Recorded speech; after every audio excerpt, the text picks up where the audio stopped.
Yes, yes, y'all. It is that time again. Time for your daily bread. This is the Daily Bread Project.com. I am your host, Mr. Jonathan Rivera. I don't know why I'm Mr. today. I feel official here. Feeling good, feeling happy, feeling powerful. Cannot wait to bring you the light.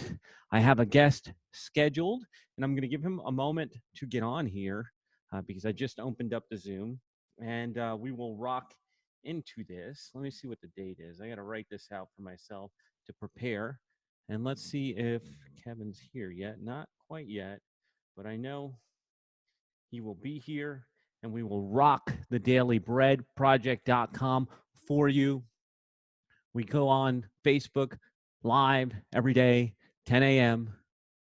And I also put this up in iTunes. So if you're listening later on, thedailybreadproject.com is where you can get all the links, where you can see the videos, where any extra resources I have will be placed. Now, I don't see Kevin here yet, but I'm going to just look and make sure he hasn't messaged me or is not having some trouble getting in, because sometimes Zoom can be finicky. And I understand that. This whole live thing, oh, here he is. This whole live thing has been a learning curve for me. Here he is. So we are going to promote him to panelists. And if everything works well, we'll be able to go live on Facebook today. If not, we'll just make a recording. It looks like it's not behaving. Let's try that one more time. I'm going to get this thing going. Kevin, I know you can hear me, but it doesn't seem to want to promote you to panelists for some reason. This is a new one, Zoom. There he is. You there, sir? I am. How are you doing today? I am doing very well for All some right. odd reason. Let's see here. You want audio, video, both? What are you looking for? This is a video show, so if you're going to hide behind that No? picture of yourself, Where should I don't see the control to let me. they might not let you, man. They might not let you. I might just have to talk to a picture of you. Man, I got up and cleaned up and everything for you. Oh my gosh, you showered? I know. It's not I even feel Saturday. privileged. Let's see if I can change any of these controls here. For some reason, you're just coming in as an attendee, and I can't promote you to panelist today. You want me to hop out and come back in? Yeah, we can try that. Let me just try one more time. There we go. I hopped him out. I ejected him from the Zoom. It looks like we are live on Facebook. What is up, Facebooks? I have a damaging admission. I have no clue how to interact with you guys, and I bet these lives would be doing better if I actually knew how to interact, but I don't, and that's just the way it is.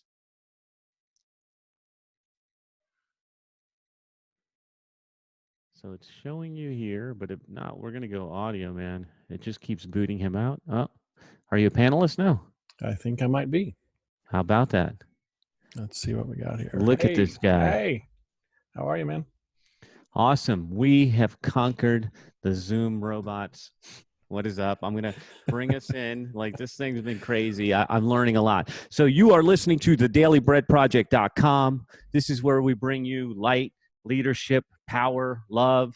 I know I said them in the wrong order because I don't have my script in front of me, but you get the idea. This is the one place in the world where you're going to find positivity, where there's so much darkness, there's so much craziness and chaos.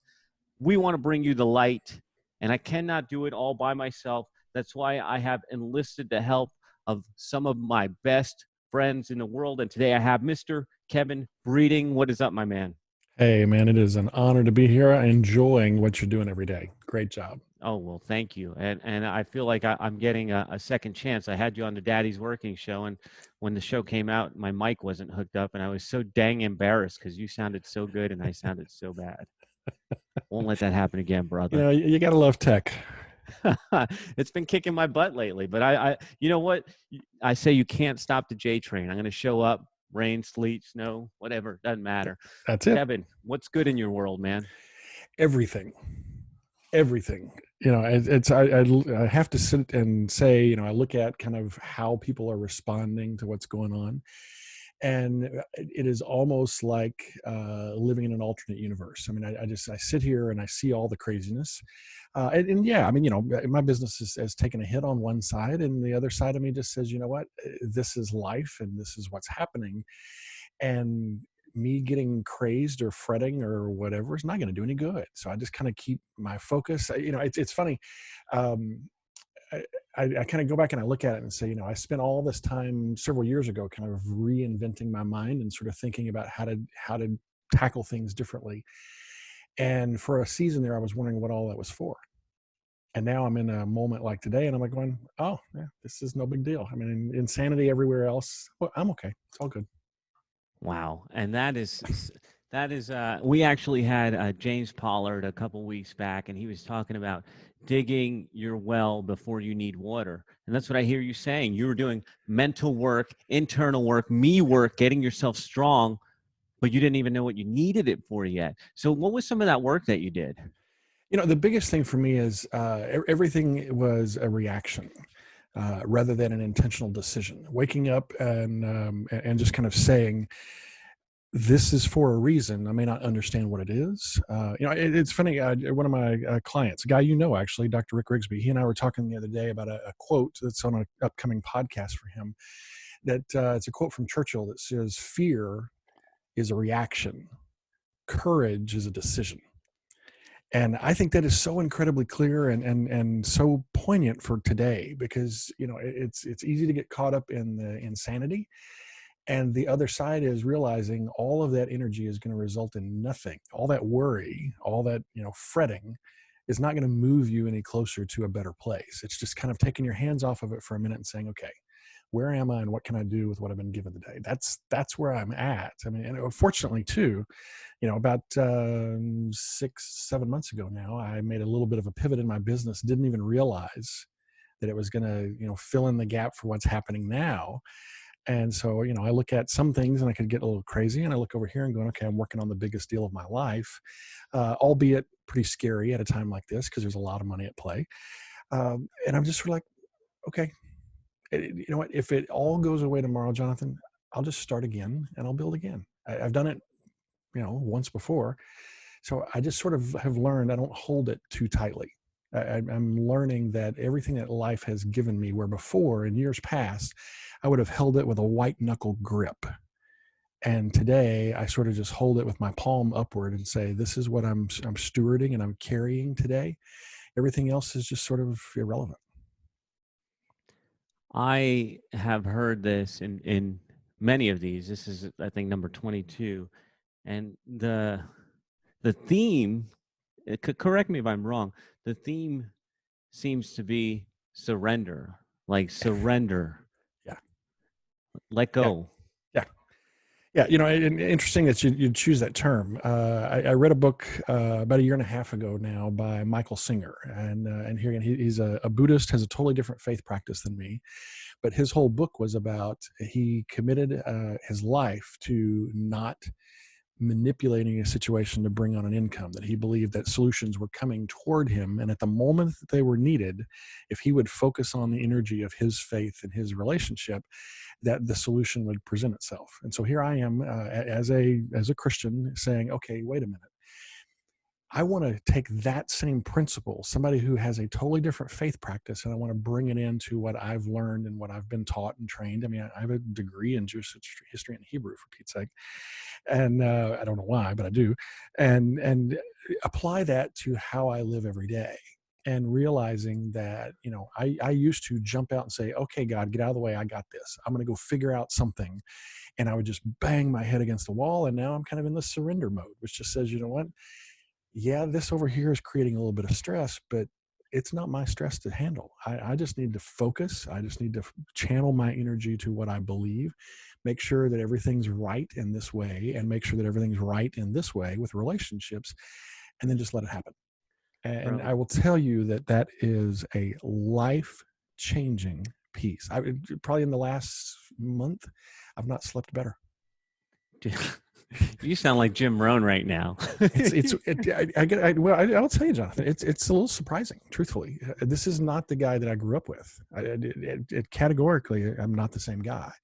And it just comes from recognizing that I never was in control. In fact, if anything, I was kind of being a speed bump to the blessings that were coming my way, because I was just, confounding the solution as it was coming to me. Now, I don't want to be Pollyanna about it either. I mean, there's real stress out here, and I know people who are in dire straits and really hurting. And I want to say to them, do everything that you can do to be a good steward of every second, every minute. But at the same time, take your hands off of it and take a breath and focus on where your energy and your power comes from, and then just sit back and watch. Everybody's trying to swing for the fences, and that is not the play of the day today. I think it's a matter of, do you have a process, and are you committing to the process, letting those outcomes happen? You are eloquent this morning, my man. You're Well, bringing it.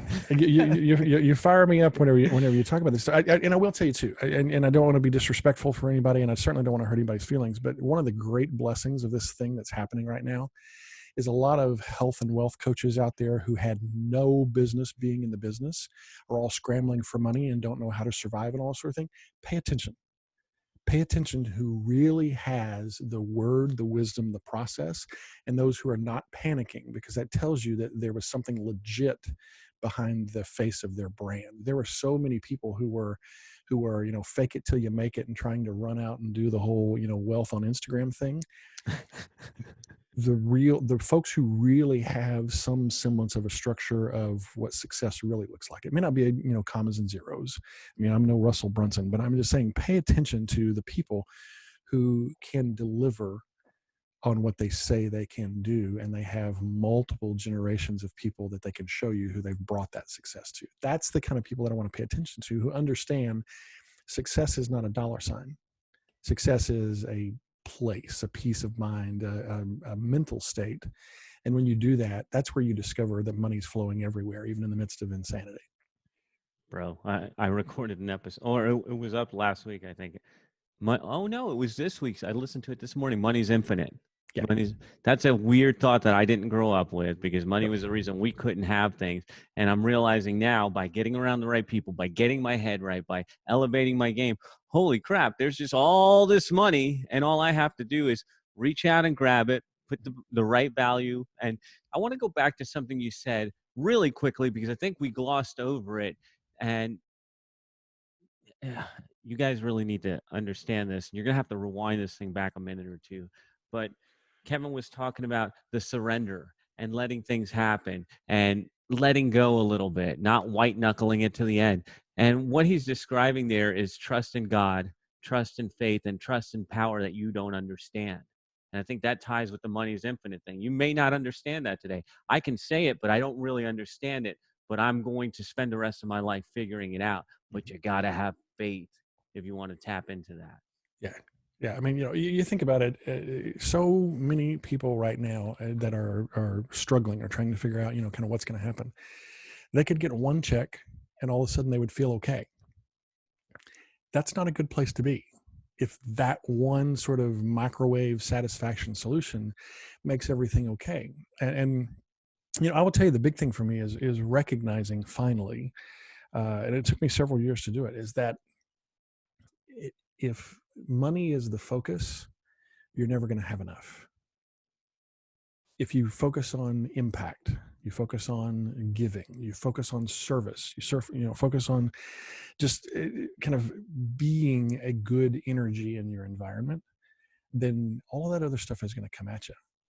You've just got to kind of settle in and say, okay, I don't want to be about that stuff.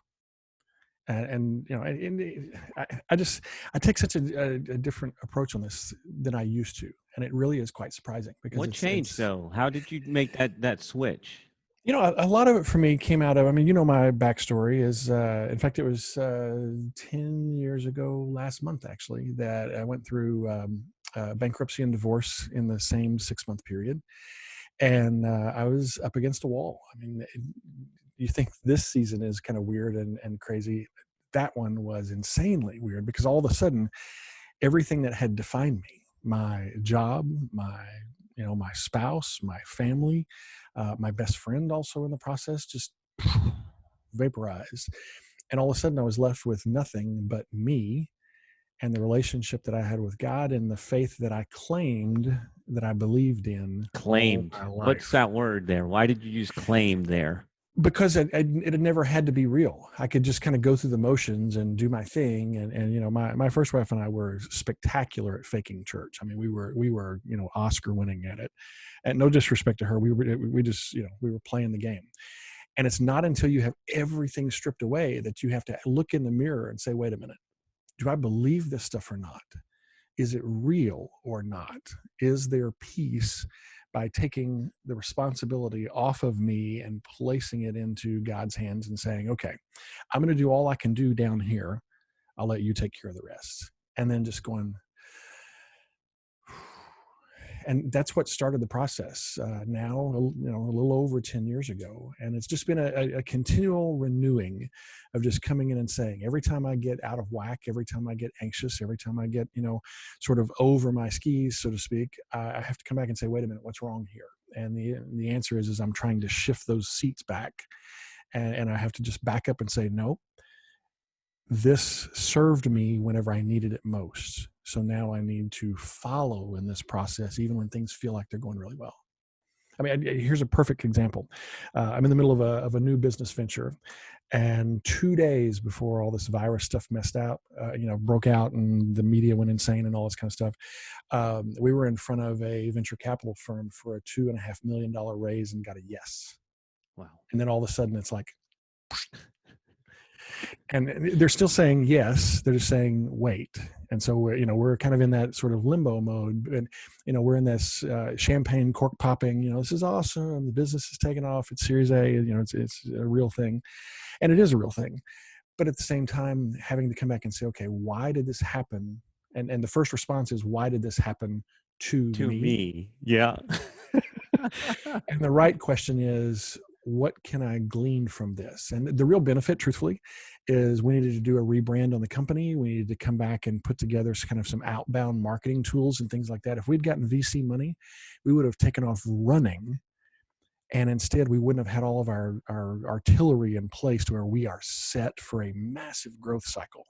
So while everybody's figuring out their budgets out there in the world, we're back here kind of, building all the tools and the mechanisms and running like crazy to make sure that we are ready to go whenever the rest of the market, like one did yesterday, called us and says, let's go.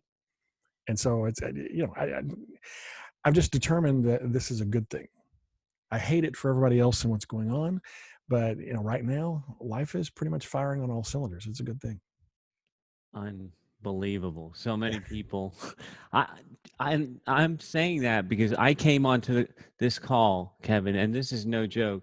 I mean, I don't know if this is uplifting. I'm certainly not trying to brag, but I'm having such a great time right now. Like, I get to do these talks every day. I get to hang out with my family. I got to shift my priorities. I'm working out a little bit more, and I'm like, this is the best time ever. But of course, I don't think everybody feels that way, and I might be an a-hole for saying it, but it's like, I don't know. Yeah. I'm making the most of what I got. Right. And I think that's the kick. I mean, do I have things that I'm worried about, things that I need to settle up? Of course I do. I mean, there's stuff flying around in a volatile business time. But the issue for me, and what I keep coming back to, is if those are the things that I focus on, all I'm going to do is attract more anxiety to myself. I'm just going to create reasons to worry rather than saying, you know what? As long as I'm being smart, as long as I'm being a good steward, as long as I'm being diligent, as long as I'm being honest, that's a big one, that I'm really brutally honest with myself of where things are and where they aren't. And then what can I do today to make sure that the next several hours that I have to be able to commit into my business and into my career and into this business venture, what can I do to make sure that I'm giving everything that I can possibly do responsibly, and then backing off and investing in my family, investing in, our life's culture and all the stuff that we want to do, and experience those things, embrace those things. And I just, Susie and I were out at the store yesterday morning, we went out for our guerrilla grocery experience early, 7 a.m., and I'm going, this is insane. And I have to say, I was walking through the store and all these people with, you know, in walking trash bags and hazmat looking stuff. And I'm like, I'm just going to choose not to be that afraid. And am I going to be careful? Am I going to wash my hands? Am I going to make sure that, you know, I'm disinfecting whatever? And I make sure that whenever I get in the car, I wipe down whatever I need to. Sure. I'm going to do all the things that are smart, but I refuse to let something that, in my opinion, is being overhyped and ginned up way more than it should be, to take me into a place of anxiety that steals my joy and steals my life. Oh, the way you just put that is like they're wearing their, you know how people wear emotions on their sleeves? They're wearing their emotions. Oh They my God. literally are. Yeah, they're wrapped in a plastic bag of anxiety. Oh my God. Yeah. And I'm with you, man, because I'm going out there and when I go to the grocery store, when I go wherever, I'm wearing a smile, I'm saying hello, and I'm not wearing a mask because I'm thinking like you. Yeah, I'm going to do all those things, but I'm not going to sit here and I say, are you going to live like a lion or cower like a sheep? I'm going out like a freaking lion, and I don't really think I'm going out. So yeah, no, you know, I've kind of taken an approach of it. I mean, I'm not going to be reckless by any stretch, but honestly, I've been blessed beyond anything that I could possibly deserve. So if this is the end for me, okay, I don't want it. I mean, I'd fight it tooth and nail, but you know, why spend the energy of today worrying about something that 93% of the time never happens? I mean, you realize only about 7% of the stuff we ever worry about ever comes to existence. And so, you know, why I don't want to be cavalier, and I don't want to be, you know, sort of uncompassionate or not paying attention, because I know there are people whose lives are literally on fire. But I'm just saying that energy of worry and anxiety could be used so much more effectively if you just flip it for a second. You know, John Sheplack, a good friend of mine, always used to say, you know, you just have to flip the script, take the way it reads this way and just flip it the other way and say, okay, there's a quote that Gabrielle Bernstein always uses. It says, you know, can you imagine what it was like if this unexpected detour is actually a turn in the right direction? And I love that. Imagine that, you know, you're getting forced off the course you're seeing, and all of a sudden you realize you turned the right way, and then stuff starts to fall into place. It's learning to celebrate those little things every day, giving yourself the ability to have a win and appreciate it and enjoy it, and then come back and say, okay, now what's next? that's evolved thinking, man. I don't think people living in the fear mindset but you know what? The folks listening to the dailybreadproject.com are evolved. And so we're just taking it to another level here, because I think most people will live in that scarcity mindset, and we're basically talking about abundance here. Yeah. We're I mean, you think about it. I mean, we've known each other, you know, several years now. I was not in this place whenever we first met. I mean, I was on my journey, but I was still going, I don't know what I got to do. And I got to have a funnel. I got to have a list. I got to have all these marketing tools. And it was like, nope. I need to be excellent at what I know how to do, be truthful with integrity, walk in character, and absolutely be the thing that I say that I am about. You know, I mean, I love helping people make a crap ton of money, but at the same time, I'm not going to do it in a way that is disingenuous to me or to them. And so I just kind of look at that stuff and say, you know what, those who need to manipulate the world to get what they want, have at it, have a great time. I'm going to enjoy life while I do it. That's what so many people are missing. And I have friends like that we've been on the journey together, and they're like, I'll finally slow down when, I'll do this when. And I'm like, there's no when. Today is when. This is all we have. Yeah, no, they won't. You know, I say, I went through this with a business partnership that didn't go well, is that money changes everything, and the lack of money changes everything even more. I mean, you want to see the real character of somebody, take them through a process like this, and all of a sudden what is really inside somebody comes to the forefront. And so people who are truly at peace, more and more peace comes out. People who are at war inside, they go through some chaotic series like, you know, this season of life, and chaos comes out. And so, you know, you just kind of come back and you look at it and say, okay, who am I really? And is that okay with me? And if not, what's the gap? What's the evaluation? You know, we talked about this before, and we talked about, you know, total life blueprint stuff. Is this is where I am now, this is where I want to be, what's the process to get me from A to B, and then how do I go about that? and just, and it's not a militant thing. It's just sort of an awareness, and then being intentional about how you want to be and how you want to live your life. And everybody thinks money is going to solve their issue. It's not. It's going to make it worse. Everybody thinks that they're going to take time whenever they get success. No, they're not. You won't. I know more people who are going to go out of life on a gurney than will on a yacht. And I just think it's really sad. I'm going out on a ski slip. There we go. I'm with you. At 90. At 105, I think.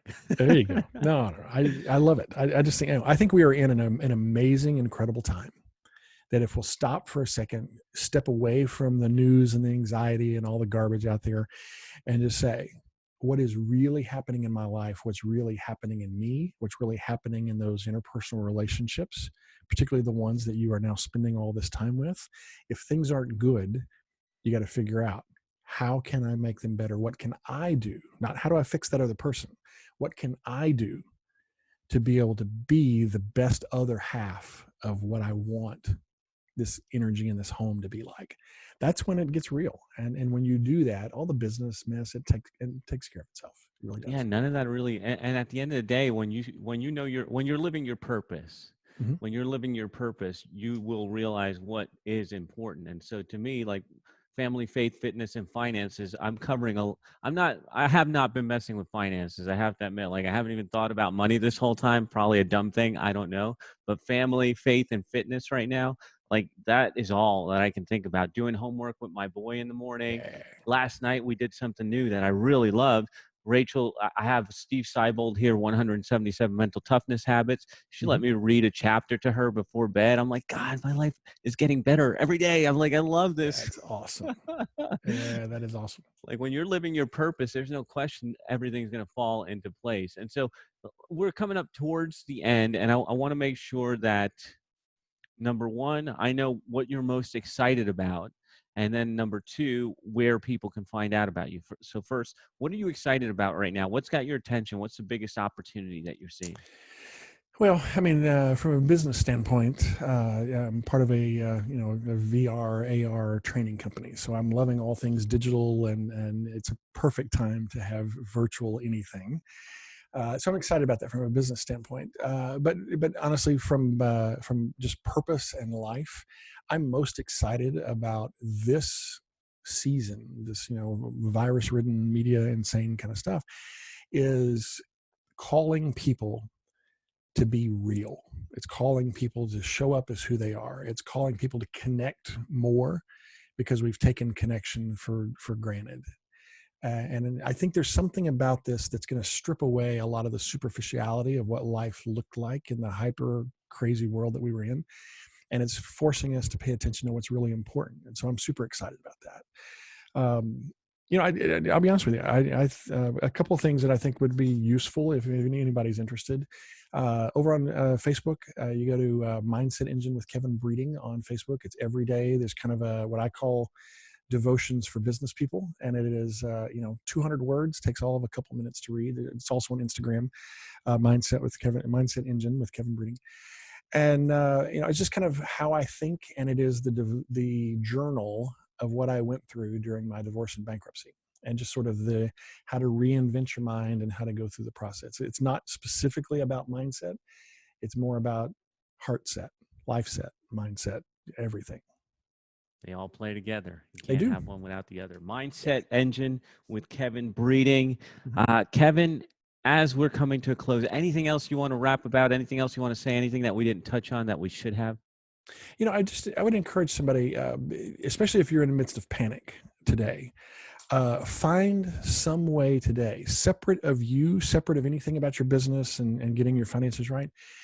Find a neighbor, find somebody that is around you that you can serve them in a way safely, and go do it.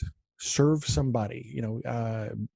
Next time you go to the grocery store, buy a few things extra and take it to somebody next door. Just anything you can do to get out of yourself and into somebody else's world as an influence of positivity.